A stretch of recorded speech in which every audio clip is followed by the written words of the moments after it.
창세기 46장 28절에서 창세기 47장 12절. 야곱이 유다를 요셉에게 미리 보내어 자기를 고센으로 인도하게 하고 다 고센 땅에 이르니 요셉이 그의 수레를 갖추고 고센으로 올라가서 그의 아버지 이스라엘을 맞으며 그에게 보이고 그의 목을 어긋맞춰 안고 얼마 동안 울매 이스라엘이 요셉에게 이르되 내가 지금까지 살아있고 내가 내 얼굴을 보았으니 지금 죽어도 조카도다. 요셉이 그의 형들과 아버지의 가족에게 이르되 내가 올라가서 바로에게 아뢰어 이르기를 가나안 땅에 있던 내 형들과 내 아버지의 가족이 내게로 왔는데 그들은 목자들이라 목축하는 사람들이므로 그들의 양과 소와 모든 소유를 이끌고 왔나이다 하리니 바로가 당신들을 불러서 너희의 직업이 무엇이냐 묻거든 당신들은 이르기를 주의 종들은 어렸을 때부터 지금까지 목축하는 자들이온데 우리와 우리 선조가 다 그러하니이다 하소서. 애굽 사람은 다 목축을 가증히 여기나니 당신들이 고센 땅에 살게 되리이다.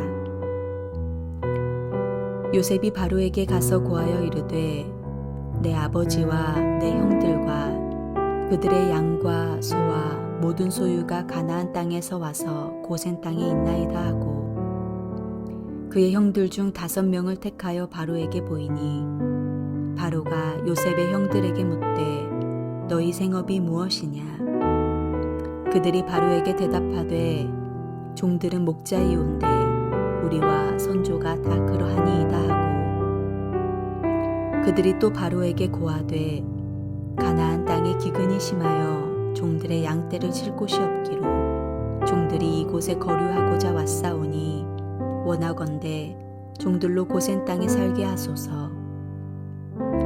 바로가 요셉에게 말하여 이르되 내 아버지와 형들이 내게 왔은즉 애굽 땅이 내 앞에 있으니 땅의 좋은 곳에 내 아버지와 내 형들이 거주하게 하되 그들이 고센 땅에 거주하고 그들 중에 능력 있는 자가 있거든 그들로 내 가축을 관리하게 하라. 요셉이 자기 아버지 야곱을 인도하여 바로 앞에 서게 하니 야곱이 바로에게 축복하매 바로가 야곱에게 묻되 내 나이가 얼마냐 야곱이 바로에게 아뢰되 내 나그네 길의 세월이 130년이니이다. 내 나이가 얼마 못되니 우리 조상의 나그네 길의 연조에 미치지 못하나 험악한 세월을 보내었나이다 하고 야곱이 바로에게 축복하고 그 앞에서 나오니라.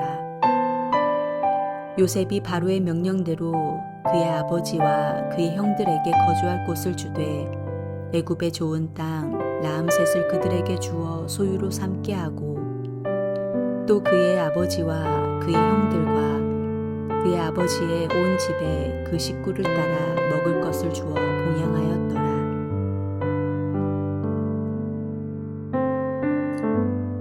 야곱은 참으로 열심히 살았습니다. 그는 자신의 행복을 위해 참으로 열심히 살았지만 노년의 때에 그에게 남은 것은 후회와 상처들 뿐이었습니다.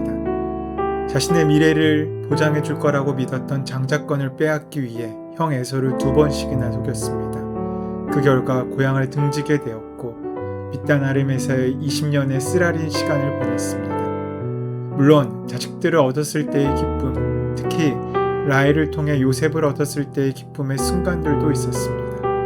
눈에 넣어도 아프지 않을 것 같은 소중한 아들을 얻었기 때문입니다. 그러나 외삼촌 라반과의 갈등 때문에 그곳에서도 정착하지 못하고 가족을 이끌고 다시 고향으로 돌아와야 했습니다. 어렵게 형 에서와의 화해를 이루고 이제 희망을 가지고 살만하게 되었을 무렵 정착하려고 마음먹었던 그 땅에서 딸이 겁탈을 당하고 아들들의 의롭지 못한 복수로 말미암아 그 땅에서 쫓겨나는 절망의 상황도 있었습니다. 그 후로도 절망은 사라지지 않았습니다. 사랑했던 아내 라헬이 속절없이 세상을 등졌을 때 느꼈던 그 절망, 그리고 요셉의 죽음, 그 모든 일들은 그에게 너무나 가혹했습니다. 그는 어쩌면 하나님으로 원망했을지도 모릅니다.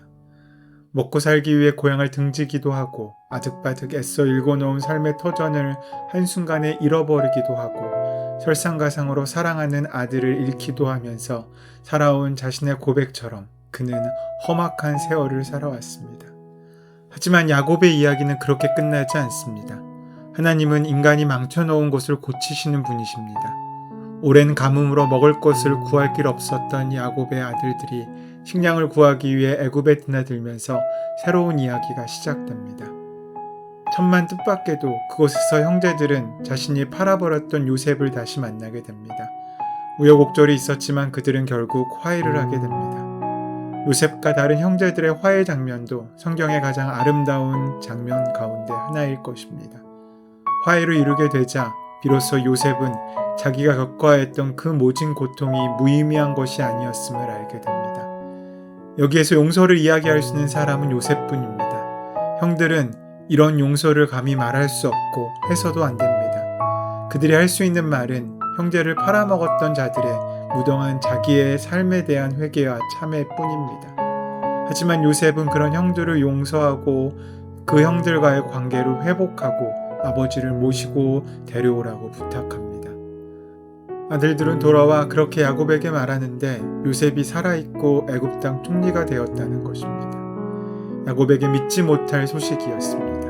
20년 전 이미 그는 요셉의 찢기운 피 묻은 채색 옷을 보고 굵은 베옷을 입고 몇 날 며칠을 슬피 울면서 살아있는 요셉의 그림을 지은 지 오래입니다.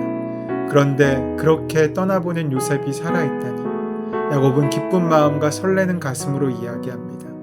내 아들 요셉이 지금까지 살았으니 내가 죽기 전에 가서 그를 보리라. 누가 알겠습니까? 그 기쁜 마음을 말입니다. 아버지 야곱은 브엘세바에서 아버지 이삭의 하나님께 희생제사를 드리고 애굽으로 내려갑니다. 야곱의 가슴이 설렙니다. 야곱은 유다를 불러 요셉에게 미리 보내 고센 땅에서 만나자고 전가를 보냅니다. 이제 야곱이 그의 아들 유다를 의지하는 것 같습니다. 예전에는 정도 주지 않았던 유다를, 믿지 못했던 그 아들을 이제는 믿고 의지하고 있는 것입니다. 애굽 총리 앞에서 유다가 자기를 위해 종이 되기를 결심했다는 이야기를 듣고 야곱은 어느 아들보다 유다를 더 믿음직하게 여겼던 모양입니다. 요셉의 입장에서도 베냐민 입장에서도 유다는 아주 믿음직하고 든든한 형제였을 것입니다. 나머지 형들 또한 유다가 베냐민을 보호하려고 나서지 않았으면 큰일 날 뻔했습니다. 야곱에게 유다는 최고의 효자가 되었습니다. 한층 성숙한 유다는 이제 모든 가족에게 믿음직한 사람이 된 것입니다.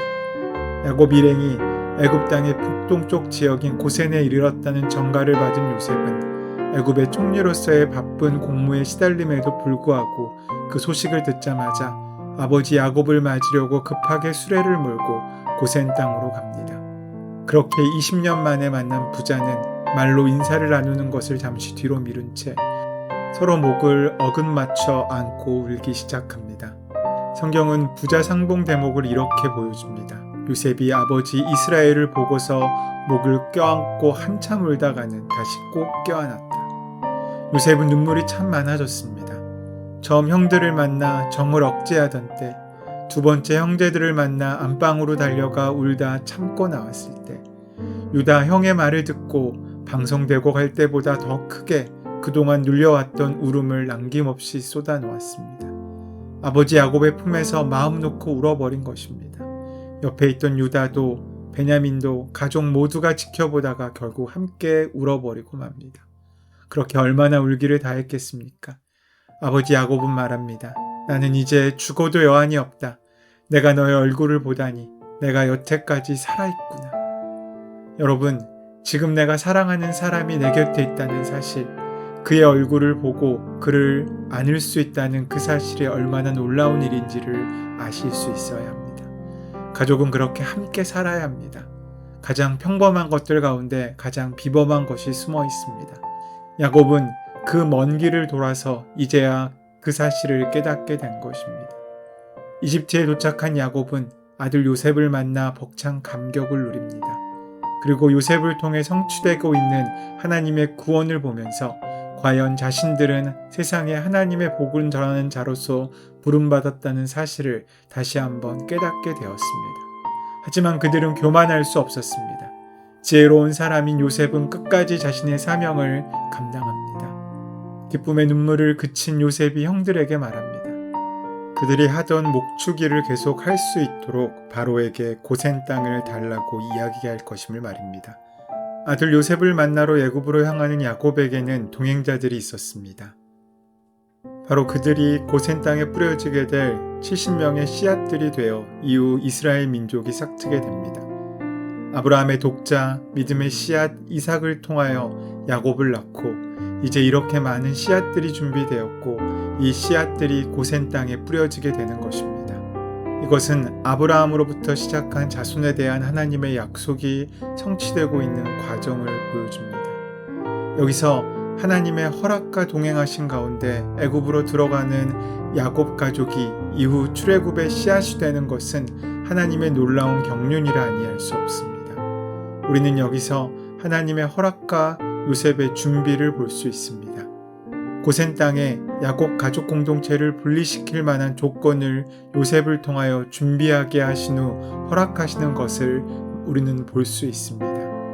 하나님께서는 야곱 가족의 공동체가 애굽 사람과 섞이지 않고 믿음의 순수성을 지킬 수 있게 하시기 위하여 처음부터 그들을 분리하실 것을 계획하시고 그 계획을 이루어가고 있으십니다. 이렇게 따로 세우는 것은 계급적 갈등이나 계급적 편차를 만들기 위함이 아니라 사명자를 더 확실히 세우기 위함입니다. 하나님은 분리를 통해 자손에 대한 언약의 성취의 조건을 만들고 있으신 것입니다. 이런 하나님의 신실하심을 요셉을 통하여 만났기 때문에 야곱은 바로 왕 앞에서도 주눅들지 않고 오히려 바로를 축복할 수 있었던 것입니다. 물론 여기에는 어떠한 교만함도 우월감도 없습니다.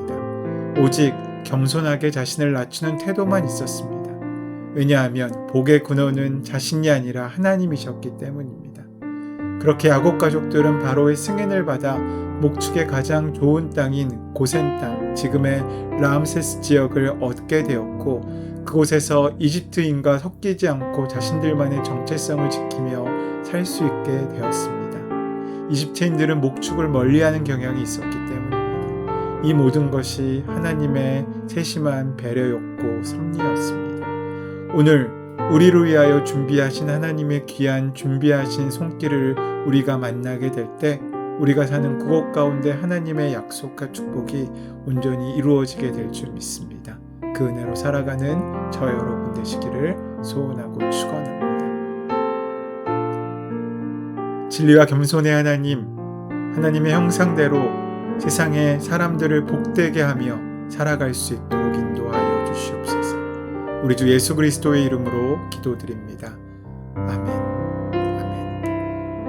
오늘 허락하신 말씀을 깊이 묵상함으로 오늘 나에게 주시는 말씀으로 만나시기 바랍니다. 우리 삶의 모든 문제와 간구를 하나님께 온전히 맡기시고 이제 함께 기도하는 시간 갖도록 하겠습니다. 함께 기도합니다.